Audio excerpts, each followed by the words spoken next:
Welcome to the Site-Specific Plan Amendment Process Education Series. Zoning Evaluation Overview. This is the third presentation in the series. This overview will consider understanding the zoning ordinance and understanding the review process for different types of zoning cases.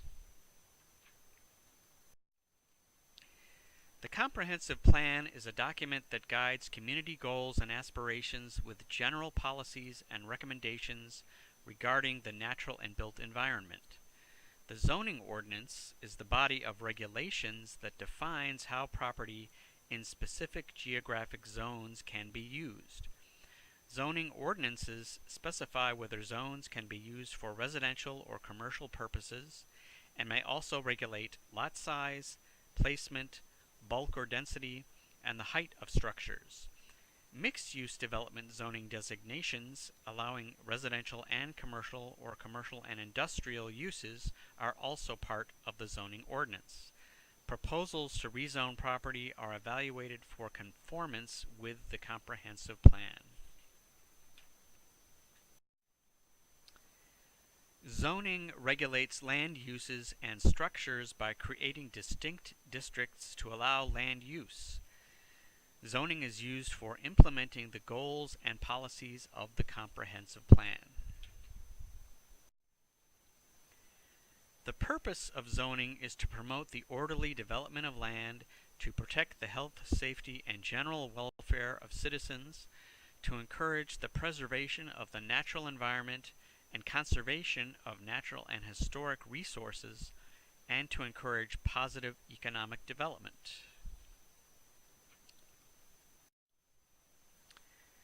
The State Code of Virginia enables local jurisdictions to adopt and administer a zoning ordinance. The Fairfax County Zoning Ordinance is found in Chapter 112 of the County Code. The County of Fairfax has had a zoning ordinance since 1941. It is administered by the zoning administrator and applies to all land and structures in the unincorporated area of Fairfax County. The towns and cities that are incorporated in Fairfax County have their own zoning ordinances. They include Herndon, Vienna, Clifton, and the cities of Fairfax and Falls Church. The zoning ordinance includes residential, commercial, industrial, planned development, and overlay districts.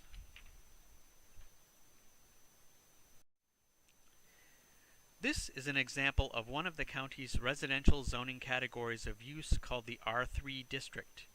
It essentially means residential development in this zoning category can support 3 dwelling units per acre. This slide shows the minimum lot requirements. They include lot area, lot width, yard requirements, and the maximum height of a structure allowed in the R3 zone. Commercial categories also have minimum lot requirements. Additionally, they include floor area ratio, angle of bulk plane, and open space requirements. Industrial zoning categories use the same types of requirements as commercial categories. In this example, the I-4 industrial district requirements are depicted.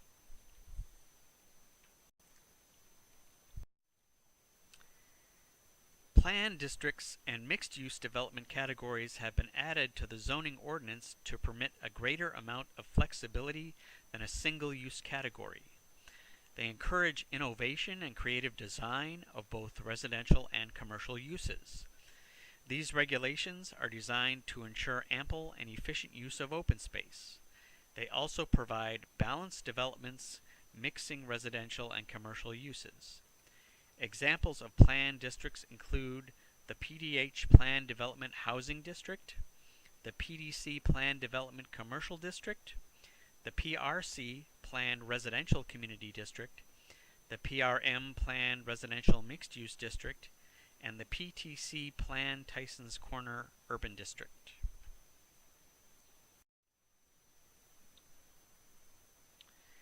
Since 1978, the zoning ordinance has been amended over 450 times.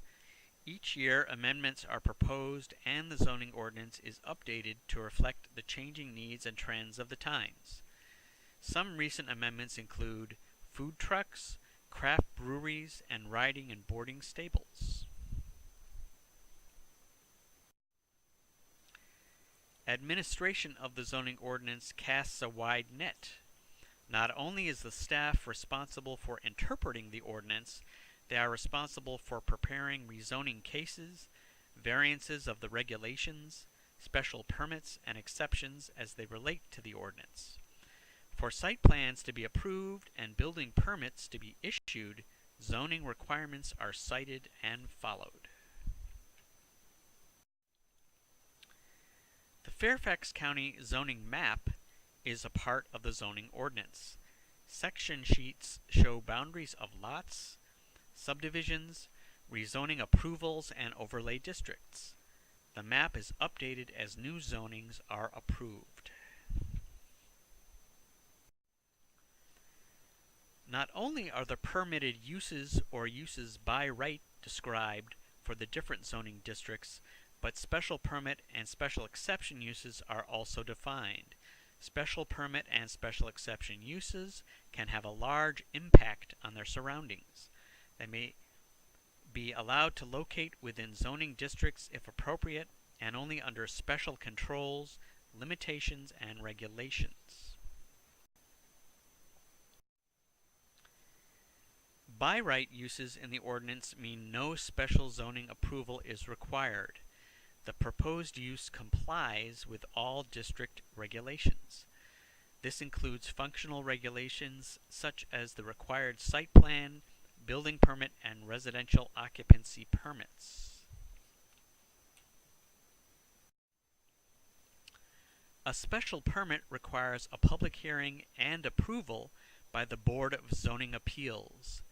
Examples of special permit uses include extraction or excavation activities, interment uses, churches, home daycare centers, community centers, commercial recreation uses, and uses requiring special regulations.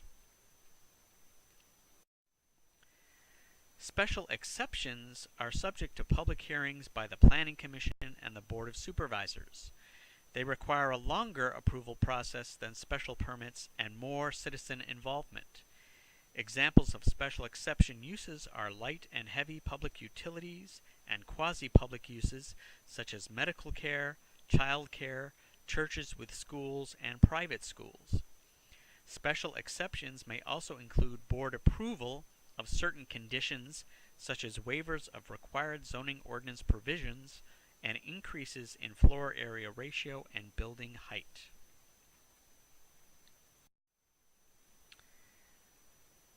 Variances are requests to vary certain requirements of the zoning ordinance due to special conditions of the property where strict enforcement of the ordinance would prohibit or unreasonably restrict the property's use. Examples of variances include requests to permit construction of a structure closer to a lot line than allowed by the ordinance, requests to permit subdivision of a lot resulting in new lots that do not meet minimum width requirements, and requests to increase the height of a fence.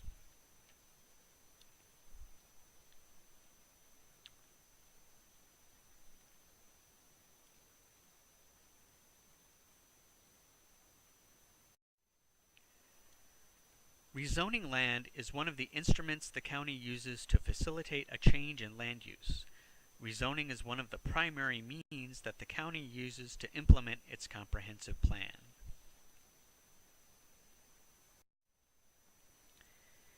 When an applicant comes into the office with a rezoning application for staff review, many different departments, both within and outside of the county, are called on to review the proposal.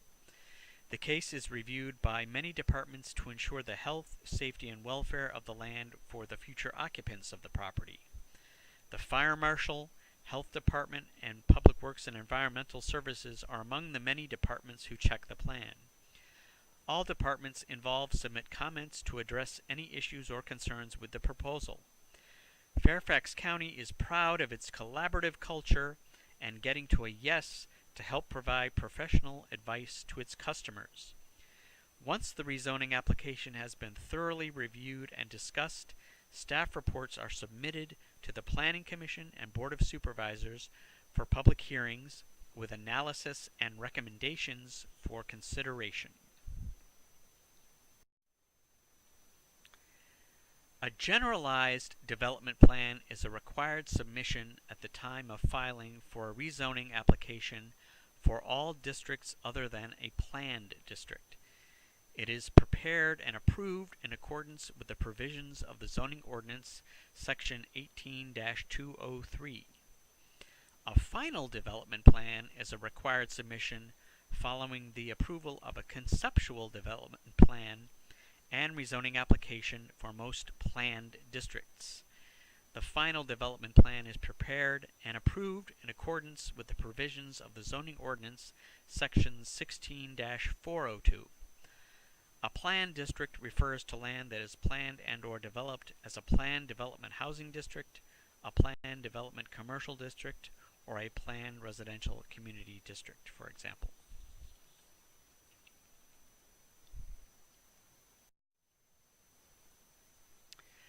A proffer is a development plan and or written condition which, when offered voluntarily by an owner and accepted by the Board of Supervisors, becomes a legally binding part of the regulations of the zoning district.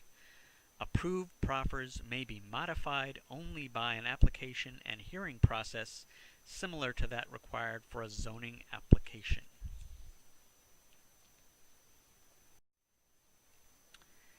Effective July 1st, 2016, a proffer reform bill was approved by the state of Virginia, which changes the way the county addresses proffers.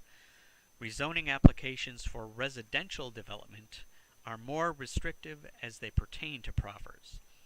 All proffers are deemed unreasonable unless they address an impact that is specifically attributable to the proposal at hand.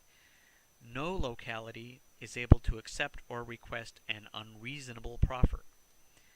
There are areas of the county exempt from the reform bill and can still accept proffers when offered. These areas include revitalization areas, mass transit station areas, mixed-use development areas with a floor area ratio of 3 or above, and areas near metro rail stations. This slide shows the areas currently within Fairfax County that are exempt from the proffer reform bill and can accept proffers.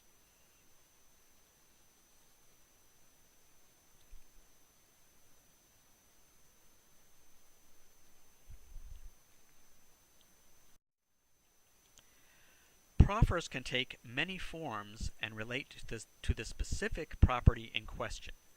They can be shown on the development plan as a use restriction, such as prohibiting drive-through uses at a particular location.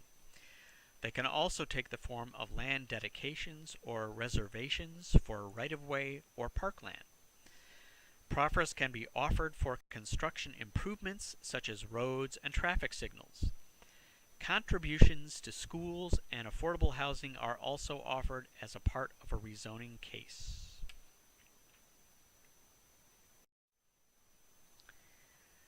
There is a development review process for all rezoning applications, special exception uses, special permits, and variance applications filed with the county. Applications are accepted by the county when all submission requirements have been satisfied. The application is distributed to various county and state agencies and reviewed by staff. A staff coordinator is assigned to each application. A public hearing is scheduled for each submittal before the Board of Zoning Appeals or Planning Commission and Board of Supervisors as appropriate.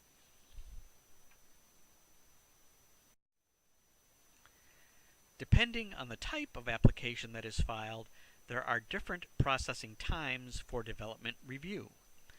Rezoning applications have a longer processing time than other types of zoning applications.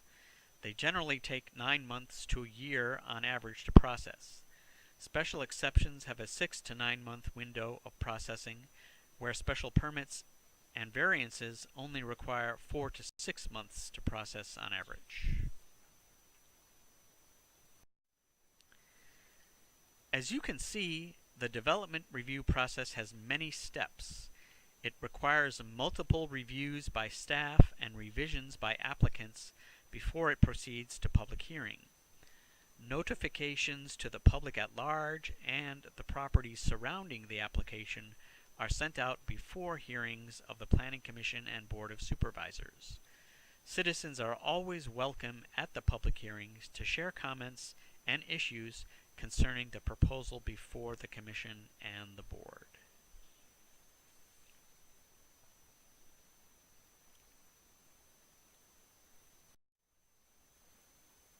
Other presentations in this series include comprehensive planning, transportation planning, parks, public facilities, and the capital improvements plan.